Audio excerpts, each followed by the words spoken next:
Hello, welcome to another episode of the Ikan Bilis Weekly Forecast Show. Our weekly forecast is published every Sunday, 4 p.m. UK time to help you navigate the sea of market volatility. Please subscribe and click the like button before we dive into the charts. Okay, last week we switched our bias from bullish to bearish.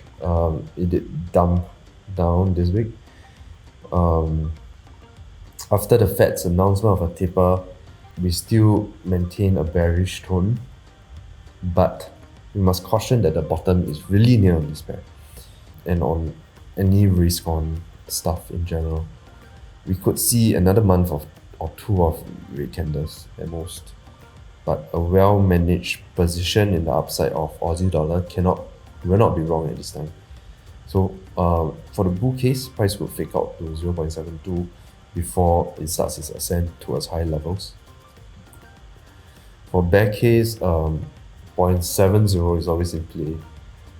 Price could go down in the following weeks or months towards the last quarter of the year before going back up.